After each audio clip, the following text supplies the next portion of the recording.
Le défi d'aujourd'hui, c'est qu'on a tous des écrans. L'ordinateur, il fait partie un peu de la vie quotidienne, il y a des parents qui télétravaillent, donc la présence de l'ordinateur, elle est vraiment généralisée partout. Et puis c'est difficile de ne pas l'utiliser du tout. Le petit, il y a vraiment quelque chose qui l'attrape en termes de luminosité. Ça ne veut même pas dire qu'il comprend les images qu'il voit, mais c'est juste les flashs.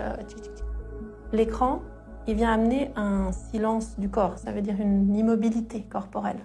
Ça occupe tout son champ visuel, c'est très lumineux. Ça a des couleurs avec beaucoup de choses qui bougent très rapidement. Ça capte totalement l'attention des enfants. On voit qu'ils sont en immersion totale. Ils sont capturés par ce qui bouge et ce qu'ils entendent. Dans toutes les activités, à un moment donné, on voit bien que le smartphone a un statut particulièrement difficile à réguler pour l'enfant parce qu'il est là, il a un pouvoir d'attraction assez incroyable.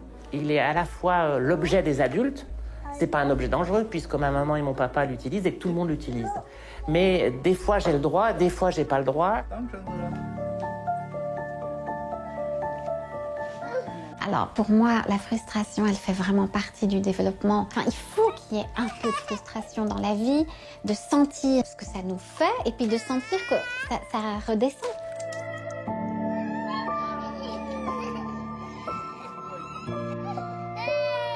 Une des clés, c'est quand même de l'aider à traverser ce moment-là, de l'accompagner, quitte à proposer aussi après une autre activité ensemble qui permet aussi pour lui de trouver un apaisement un peu plus rapide. Mais encore une fois, on voit qu'au moment où il y a eu un écran, on va devoir être très disponible derrière pour gérer la fin de l'écran. Laissons les distracteurs de côté pour passer un véritable moment, même s'il est court, hein, mais de pleine disponibilité avec son enfant. Ce qui va être vraiment important, c'est qu'à côté de ces écrans, il y a tout un tas d'autres activités. La lecture partagée, c'est vraiment une activité essentielle qu'il faut préserver et proposer très régulièrement aux enfants. C'est comme ça que l'enfant va mettre aussi des mots sur des images. Et il va retenir mieux que s'il entend seulement un mot sans un support visuel. Il y a une seconde activité qui est extrêmement importante pour les enfants, c'est tout ce qui concerne les activités manuelles. On voit bien la motricité fine, de transvaser, de bricoler, de coller, tout ça.